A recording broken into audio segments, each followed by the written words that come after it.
reason That's what I think. let's take a step back, fam.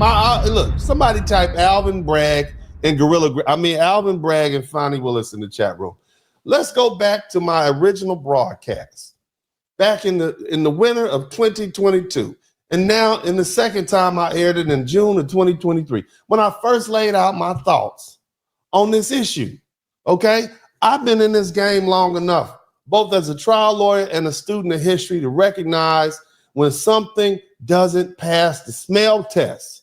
What raised my suspicion was the deliberate use of Black prosecutors in these high-profile cases against Donald Trump. Let me explain, okay? The first thing that caught my attention was the sheer consistency of it. Think about it.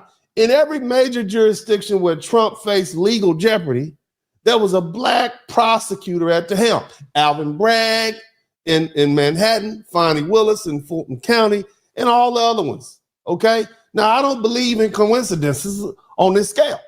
I've been around too long and seen too much to think this was just happenstance. Shout out to my man, Quantum Solace. Let me get back to what I'm talking about. See, these aren't minor roles, folks. These are career-defining positions where the stakes couldn't be higher. Yet the individuals placed in these roles were Black people who historically have had to fight twice as hard to get on top in their fields, only to be thrust into the spotlight at a time when the risks are so astronomical. Why? Because they're being used as pawns in a much larger political game. Let's be real. The Democrats and their liberal allies know exactly what they're doing. They're positioning these Black prosecutors as the faces of accountability, thinking it provides cover for their actions. If things go south, who's going to take the fall? Not the party elites or the liberal power brokers. It'll be the same people they elevated, these Black prosecutors who will be left holding the bag when the dust settles. Shout out to my man, MC Recovery. Here's what I told you back then, and I'll say it again now. This is a classic setup. These prosecutors are being placed in an impossible position. On one hand, they're expected to go toe-to-toe with one of the most powerful men in the world, Donald Trump. On the other hand, they're being used by a system that will discard them the moment they're no longer useful. This isn't just my gut feeling. It's rooted in history. Time and time again, we've seen white supremacy weaponize Black folk, using them to do their dirty work, only to toss them aside when their purpose was served. It's the same playbook, just a different era. And let me be clear. I'm not here to defend Trump or his actions. I don't know if the man's guilty or not, okay? That's not the point. The point is that this is about more than Donald Trump. It's about how the system operates and how it manipulates people for its own ends. These Black prosecutors who should know better, given their education and experience, were walking into a trap. They're being positioned, and they were positioned as the front line in a battle that isn't their fight. And the Democrats, they're playing the long game.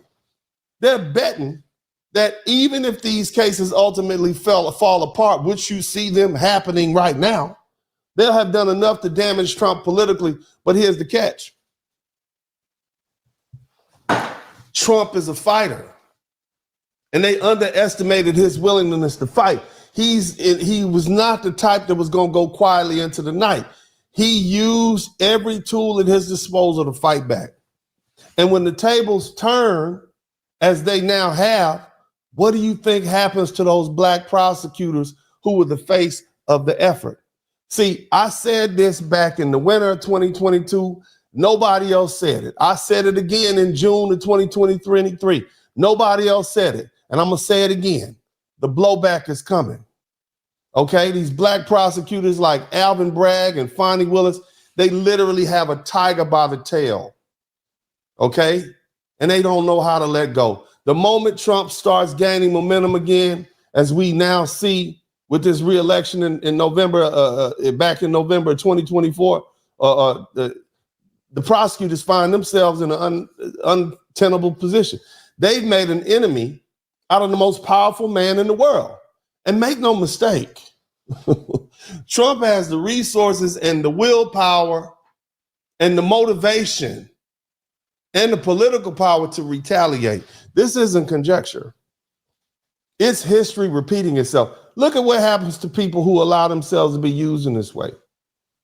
They either become scapegoats when things go wrong or find themselves completely ostracized once their usefulness has expired. So when I look at the likes of Jack Smith stepping back and Damian Williams, and I'm going to talk about him a little later, okay? That's another black dude. He's moving to protect their career. It concerns me exactly for the reasons I said. See, they see the writing on the wall. They know that the system they thought would protect them is now ready to cut its losses. But for others like Alvin Bragg and Fonnie Willis, right, who are still holding on, the question becomes, how long until they realize they're fighting a losing battle? We're going to break this down further, okay? Now, in the wake of President-elect Donald Trump's historic victory, okay? Right? The legal maelstrom surrounding his name has begun to dissipate. Special counsel Jack Smith. Let me see if I got a photograph of this cat for you guys, man. You can look him up, okay? White dude, you can look him up. I think he's on the cover here. I don't know. All right? He cited Department of Justice policy that precludes the prosecution of a sitting president. He ain't sitting yet. Why don't you wait till he gets sworn in, Jack? Jack like, nah, I'm going to retire. I'm going to be out of here. But anyway, he moved to dismiss both the federal election interference case and the appeal regarding the classified documents. And this dramatic shift marks the beginning of the end. And I'm going to keep showing the world what black you were tuned in to one of the best black men advocated podcasts on YouTube. Show some love for the one and only black professional. Keep it real. And be super mad. You would tune in to Dennis podcast. Keep it moving, mama's favorite of the lovely ladies. All these YouTube men dressed for the occasion, even though he on the internet. Intellect beat you up in court and probably fist to fist. Been around the world, high value. Girl, you can't relate it. Been debated. Godfather endorsed, scared. Kevin said it. Independent black businessman. Yeah, he hood related. Probably wouldn't know a big bass. Appreciate it. Talk to me and I talk back. He can litigate it. Walk with me as we talk facts. He opinionated. Staying true. He not only talking, checking court dockets. Only YouTuber putting real money in my pockets. LA back to Houston, taking off. Some Houston Rockets, Big O in the middle. I'm Elijah Wan, let's get it poppin'. Championships, we want championships. Keep the manuscript, loyalty and brotherhood. Watch out who you're hanging with. Hit that subscribe button. Yeah, y'all know what it is.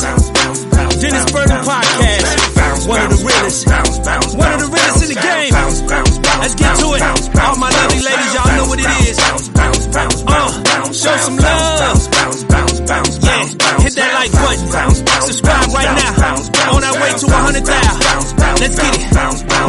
You would tune in to the one, if not the best, on these YouTube streets. We call him DennisSpurling. You sit back and hate watch, clocking everything he do and say, but you yelling DennisSpurling. Show some love, ain't enough going round for a black man putting it down. We talking DennisSpurling. Taking over 2025, ain't no lies. Pull up, tell all of your guys we watching DennisSpurling. You tune in to the one, if not the best, on these YouTube streets. We call him DennisSpurling. You sit back and hate watch, clocking everything he do and say, but you yelling DennisSpurling. Show some love, ain't enough going round for a black man putting it down. We talking DennisSpurling. Taking over 2025, ain't no lies. Pull up, tell all of your guys we watching DennisSpurling. This is Uncle D, and as I always said this time, I'm out.